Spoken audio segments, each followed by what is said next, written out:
51 years ago, my grandma's life was on her own. I remember how she always told me of a world where living the country meant asking permission to her father or then to her husband, where she couldn't simply report domestic abuse because even legally, men were granted control over women.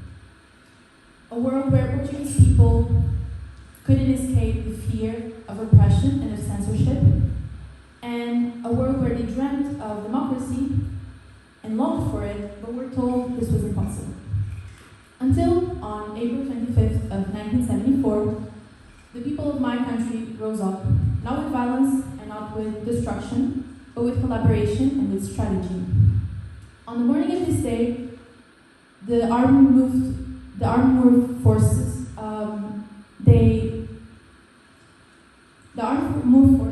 they crossed Portugal and they didn't fight in a way. They conquered democracy and they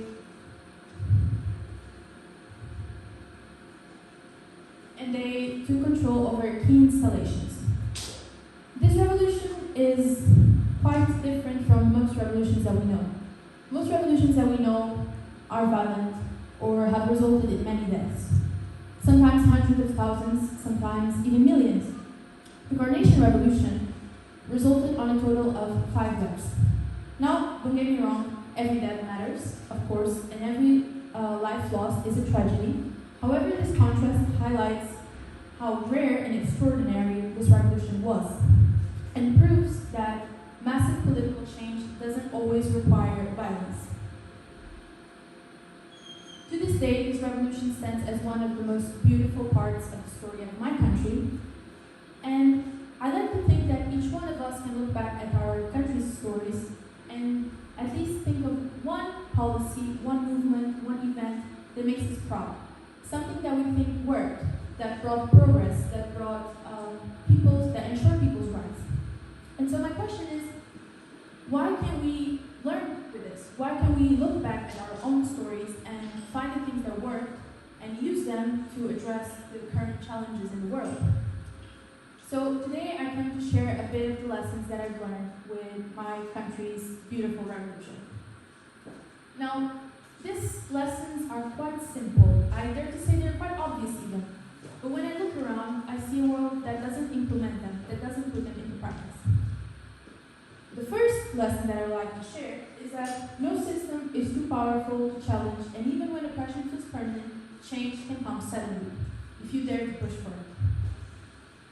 Now, this is something that I take with me everywhere I go, whether that's when I see an injustice on a small community or on a global scale. I think and I remember of that small, quiet act of defiance. The act of defiance that I was told my grandparents and their generation had to implement in their daily lives. I think of this and I remember that change starts with that small act of defiance. I remember that the Coronation Revolution taught me that accepting the status quo is a choice, but so is to challenging it. And more often than not, real change starts when we understand that injustice is not unshakable. It's something that we can and we should change. This leads me to the second lesson, which is that social change requires broad collaboration, and if we want to solve today's crisis, we need to unite instead of divide. Now, again, this is very obvious, but why is it that when I look around, I see a world that's completely polarized, a world where people don't dialogue, where they debate to win and not to understand, where there's no common ground, and often no real interest in finding one?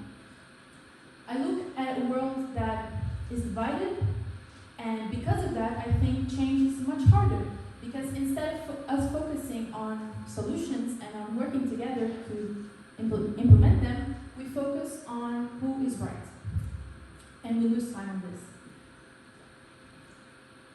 Having worked and volunteered on many different organizations over the last couple of years, I came to realize that there's no strategy anymore.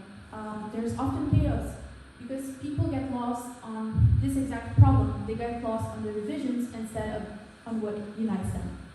The Coronation Revolution's strength, on the contrary, lies on unity. It was a people's revolution. And although, yes, it was the military that took over some installations.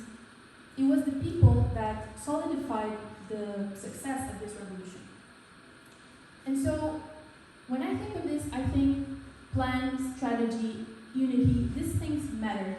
And activism needs structure, and activism needs a plan, and I really believe that this is lacking. When talking to people that have the power to change, which is all of us, I ask myself, shouldn't we be reflecting way more on this? Now, the next lesson I want to talk about is very easy to be interpreted as meaningless, but I think is one of the most important ones, is that symbols and culture help maintain change. And so, as I was speaking, you can see that these soldiers had carnations on their rifles. This was not planned, it was quite spontaneous, and it actually has a pretty funny story behind it. But the truth is that this carnation remains to this day as a symbol, as a visual promise that change is possible, that change can be gentle, and that change can be unstoppable. Alongside this, another big cultural symbol of this revolution is the song Grande Bonita Morena, which was a song that back at the time was censored and banned.